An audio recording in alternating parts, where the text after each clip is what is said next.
Hi guys, welcome back to my channel, and in this video I'm gonna tell you my Cognizant interview experience.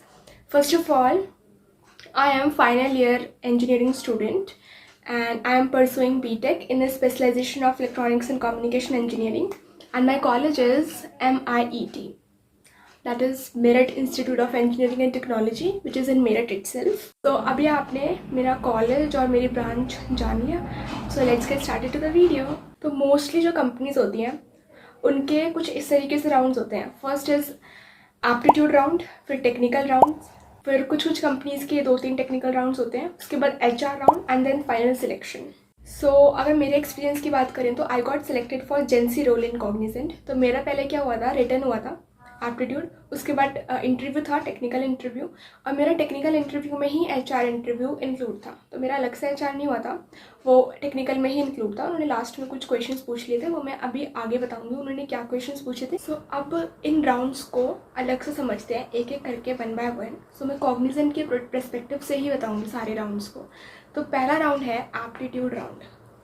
So aptitude is divided into 3 parts: quantitative, reasoning and English. So quantitatives में ये part है quant के. मैंने PDF नीचे description box में attach कर दिया है, you can read from there.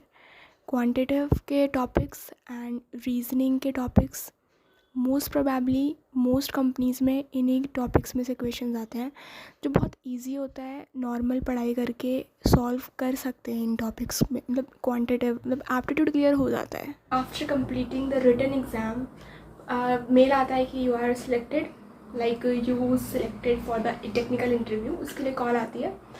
फिर मेरा जो टेक्निकल इंटरव्यू के लिए कॉल आई थी वो 25 डेज़ के बाद आई थी, after written exam 25 days. And जो फाइनल सिलेक्शन हुआ था उसका जो मेल आया था वो आफ्टर 15 डेज़ में आ गया था.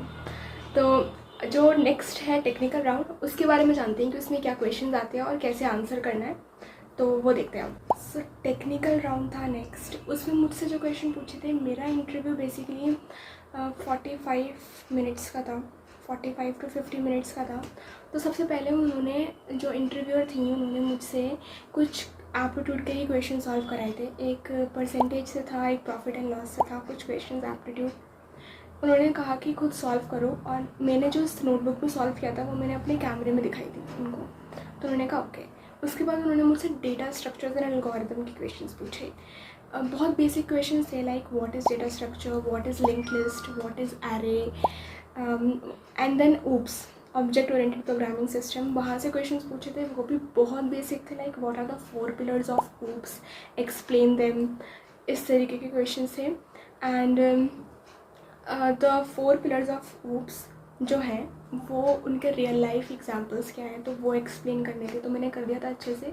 उसके बाद उन्होंने मुझसे DBMS के क्वेश्चंस पूछे थे, लाइक डेटाबेस मैनेजमेंट सिस्टम. वहाँ से कुछ क्वेश्चंस पूछे थे बहुत basic, like what is primary की, व्हाट इज़ कैंडिडेट की, इस तरीके के बहुत बेसिक क्वेश्चंस थे. जो एक वेबसाइट है इंटरव्यू बिट, वहाँ पर ऐसे बहुत सारे क्वेश्चंस हैं जहाँ से हम इन क्वेश्चंस को प्रिपेयर कर सकते हैं. बहुत इजीली प्रिपेयर हो जाएंगे. सिर्फ PDFs हैं, उनको रीड करना है किसी भी इंटरव्यू से पहले एंड यू आर सेट. इन क्वेश्चंस के बाद उन्होंने मुझसे कुछ क्वेश्चन लाइक कोडिंग के क्वेश्चंस थे, वो उन्होंने कहा, उनके चैट बॉक्स में उन्होंने कहा था कि कोड मतलब लिख दो इसमें. कुछ स्क्रीन शेयर करके उन्होंने रन नहीं कराया था कोड. उन्होंने कहा था चैट बॉक्स में लिखना है जो भी था पूरा code.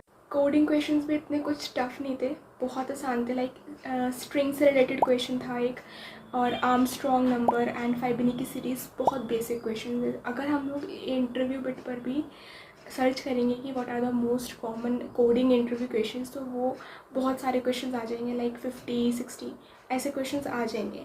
And if you want to make complete video like what are the interview questions, DBMS, data structure and OOPS के कोडिंग क्वेश्चंस, देन मैं वो वीडियो भी बना दूँगी. Just comment below. एंड उसके बाद उन्होंने मुझसे एक और क्वेश्चन पूछा था, लाइक एक टॉपिक दिया था उन्होंने. वो टॉपिक था कि education, what is the importance of education in India. तो उसके ऊपर उन्होंने कहा था 1 मिनट तक बोलना है. तो मैंने कंटिन्यूसली बोला था 1 मिनट तक. तो उन्होंने मुझे खुद ही चुप करा दिया था कि नाउ ओके इट्स ओके. उसके बाद जो नेक्स्ट था, ये जो चीज़ था पूरा प्रोसीजर, इसमें ही 40 मिनट्स लग गए थे. कुछ एक्स्ट्रा जो टाइम लगा था वो HR इंटरव्यू का था. तो HR इंटरव्यू एक्सप्लेन करती हूँ कि उसमें ही वो वीडियो में मेरा HR इंटरव्यू इंक्लूड था, तो वो भी उसी में हो गया था। Next interview round is HR round, जो उसी में इंक्लूड था। तो उसमें उन्होंने मुझसे क्वेश्चन से पूछे थे कि जो लोकेशंस हैं, लाइक उनके ऑफिस के जो लोकेशंस हैं, तो मैं किन किन लोकेशन को मैं प्रेफरेंस ज़्यादा दूँगी। तो उन्होंने मुझे कोई 4 लोकेशंस बताई थी, तो मैंने उसमें नोएडा एंड गुरुग्राम को प्रेफरेंस दी थी बिकॉज वो मेरे घर से पास है। तो फिर उसके बाद उन्होंने मुझसे पूछा था कि व्हाट आर योर स्ट्रेंथ्स। तो मैंने अपनी 3 स्ट्रेंथ बता दी थी जो मैंने पहले से प्रिपेयर कर रखी थी कि जब अगर पूछेंगे तो मैं यही बता दूँगी। तो वो 3 स्ट्रेंथ्स मैंने बता दी थी, उन्होंने वीकनेसेस नहीं पूछी।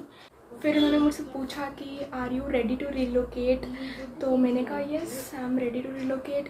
फिर उन्होंने मेरे घर का एड्रेस पूछा, लाइक एड्रेस, पूरा एड्रेस में पूछा। उन्होंने पूछा कि मैं कहाँ से हूँ। फिर उन्होंने मेरी हॉबीज़ एंड इंटरेस्ट पूछे, तो मैंने अपने हॉबीज़ एंड इंटरेस्ट बता दिए।